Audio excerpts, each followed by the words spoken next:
নমস্কার। কালো ডায়েরির আরও একটি ধুলোমাখা রক্ত শুকনো পাতায় আপনাদের স্বাগত।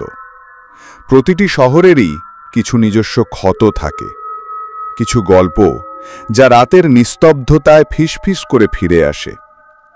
আজ আমরা ডায়েরির পাতা উল্টে যাব 1989 সালের কলকাতায়, এমন এক সময় যখন শহর আজকের মতো কোলাহল মুখর ছিল না।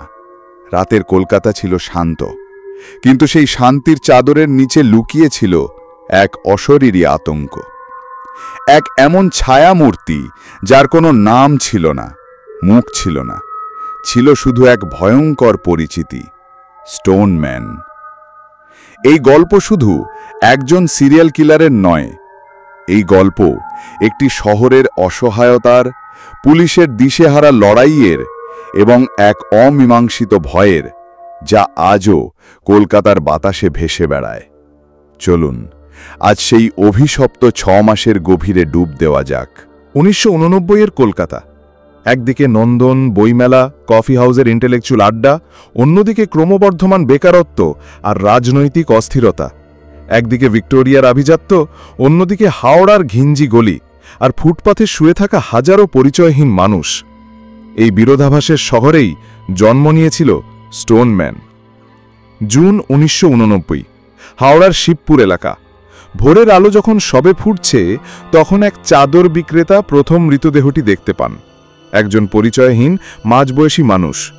তার নাম, পরিচয়, অতীত সবই সময়ের গভীরে হারিয়ে গেছে।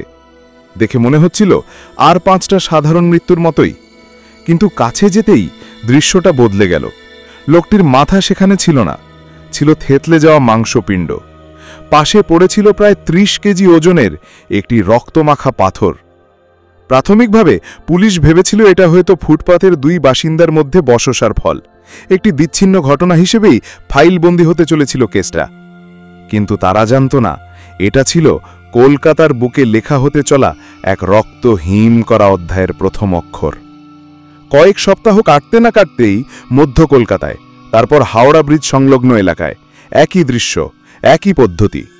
দ্বিতীয়, তৃতীয়, চতুর্থ লাশের সংখ্যা বাড়তে থাকল। প্যাটার্নটা ছিল শয়তানের অঙ্কের মতো নিখুঁত। শিকার রাতের অন্ধকারে অসহায় ঘুমন্ত ফুটপাতবাসী। তারা ছিল সমাজের সেই অংশ যাদের দিনের আলোতেও কেউ লক্ষ্য করে না, আর রাতের অন্ধকারে তারা হয়ে উঠেছিল এক অদৃশ্য শিকারীর সহজ টার্গেট। অস্ত্র, কাছাকাছি কোনো নির্বাণস্থল থেকে তুলে আনা ভারী পাথর বা সিমেন্টের স্ল্যাব।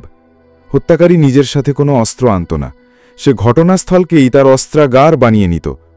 আর পদ্ধতি, ঘুমন্ত শিকারের মাথায় একটা মাত্র অব্যর্থ পাশবিক আঘাত, খুলিকে চূর্ণ বিচূর্ণ করে দেওয়া, যাতে শিকার চিৎকার করার বা প্রতিরোধ করার কোনো সুযোগই না পায়।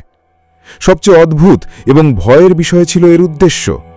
এর পেছনে কোনো টাকা পয়সার লোভ ছিল না, যৌন নির্যাতন ছিল না, ছিল না কোনো পুরনো শত্রুতা, ছিল শুধু ঠান্ডা জমাট বাঁধা ঘৃণা, যেন শহরের সবচেয়ে দুর্বল অদৃশ্য মানুষগুলোর অস্তিত্বকেই কেউ মুছে দিতে চাইছিল।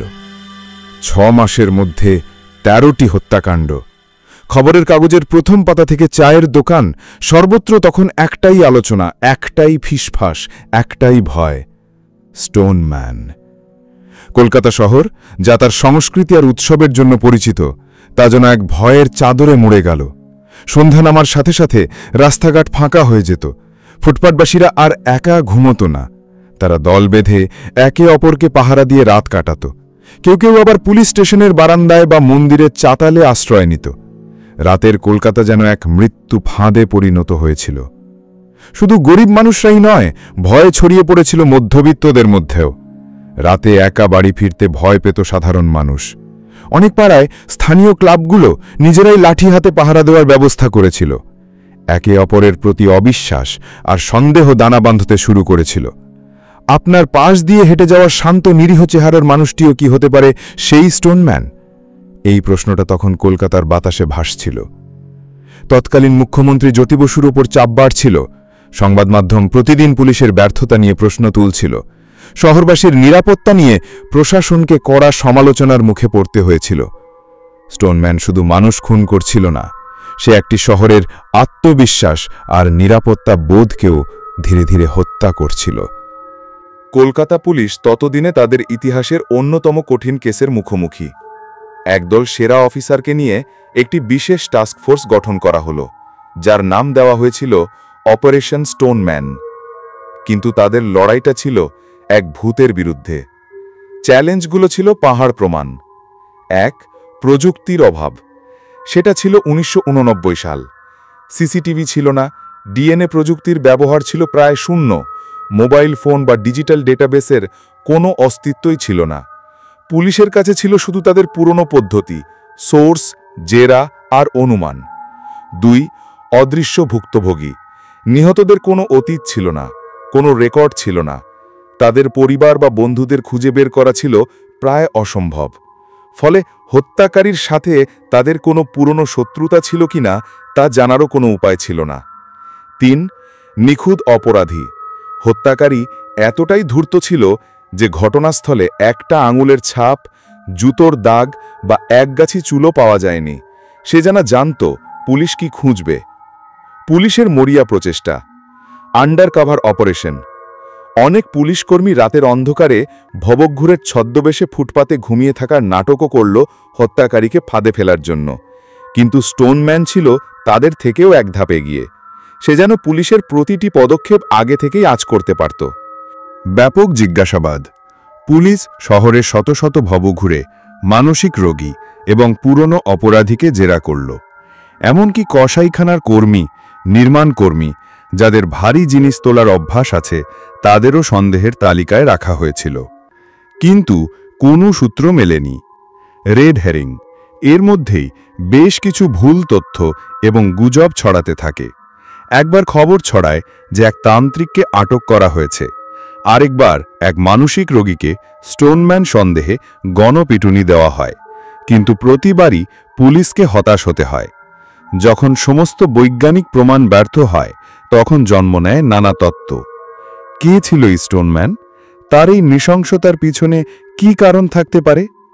তত্ত্ব 1, মানসিক বিকারগ্রস্ত শিকারী। সবচেয়ে প্রভাবশালী তত্ত্ব ছিল খুনি একজন চরম মানসিক বিকারগ্রস্ত ব্যক্তি।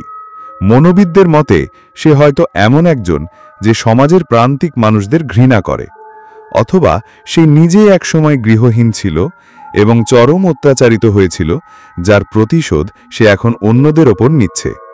তার কাছে এই হত্যাকাণ্ডগুলো ছিল এক ধরনের ক্ষমতার প্রকাশ। সে যাদের হত্যা করছিল তারা এতটাই প্রান্তিক ছিল যে তাদের মৃত্যুতেও সমাজের কিছু যায় আসে না। এই অবজ্ঞাই হয়তো তাকে আরও উৎসাহিত করেছিল। সে ছিল একজন মিশন ওরিয়েন্টেড সিরিয়াল কিলার। তত্ত্ব 2, তন্ত্র সাধনার কালো ছায়া। এই তত্ত্বটি ছিল সবচেয়ে গা ছমছমে।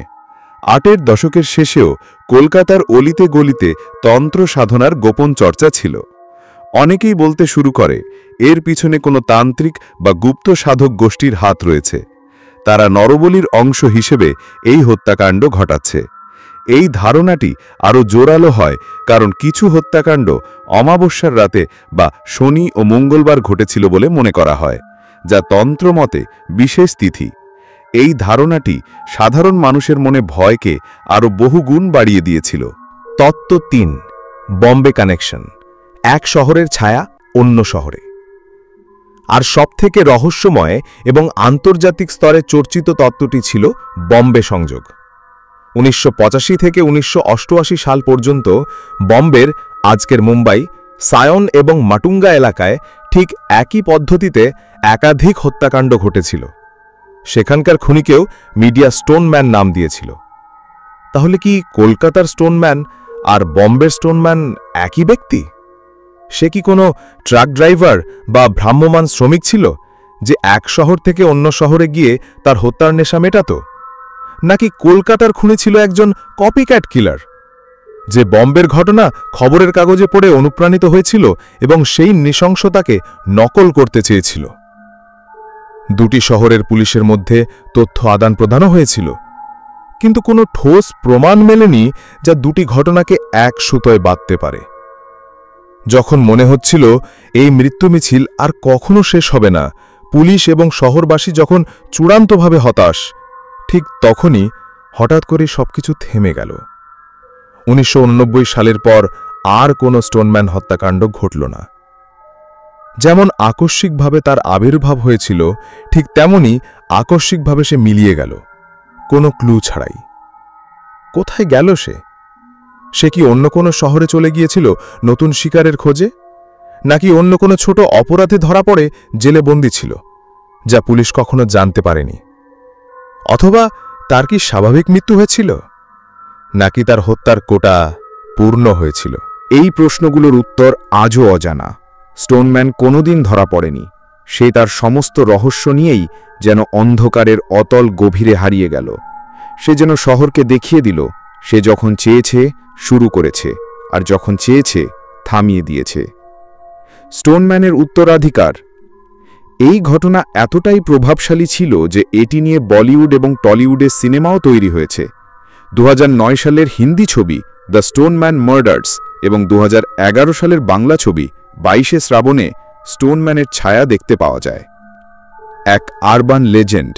স্টোনম্যান আজ আর শুধু একজন সিরিয়াল কিলার নয়, সে কলকাতার এক আরবান লেজেন্ড, এক ভুতুড়ে গল্প যা প্রজন্ম থেকে প্রজন্মান্তরে বয়ে চলে। 3 দশকেরও বেশি সময় পেরিয়ে গেছে। কলকাতা আজ অনেক আধুনিক, অনেক ব্যস্ত, কিন্তু আজও এই শহরের ইতিহাসে স্টোনম্যান এক অমীমাংসিত কালো দাগ হয়ে রয়ে গেছে। সে ছিল এক নামহীন, মুখহীন আতঙ্ক, এক মূর্তিমান বিভীষিকা, যার গল্প আজও রাতের আড্ডায় উঠলে পরিবেশটা ভারী হয়ে আসে। আজও হয়তো রাতের কলকাতার কোনো ফুটপাতে পড়ে থাকা একটা ভারী পাথর দেখলে পুরনো প্রজন্মের কারো কারো বুকের ভেতরটা কেঁপে ওঠে। কারণ আসল ভয় তো তাকে নিয়ে নয় যে সামনে আসে, আসল ভয় তাকে নিয়েই যে মিশে থাকে অন্ধকারে, ঠিক আমাদের পাশেই। স্টোনম্যানের রহস্য নিয়ে আপনার কি মনে হয়? আপনার জানা কোনো তথ্য থাকলে আমাদের কমেন্ট সেকশনে অবশ্যই জানান। কালো ডায়েরির আজকের পর্ব এখানেই শেষ হলো। ভিডিওটি ভালো লাগলে লাইক করুন এবং বন্ধুদের সাথে শেয়ার করে এই রহস্যময় যাত্রার অংশ হয়ে উঠুন। আর এমনই সব অমীমাংসিত রহস্যের গভীরে যেতে আমাদের চ্যানেলটি সাবস্ক্রাইব করতে ভুলবেন না। দেখা হবে পরের পর্বে নতুন কোনো রহস্যের সাথে। ততদিন ভালো থাকুন এবং সতর্ক থাকুন।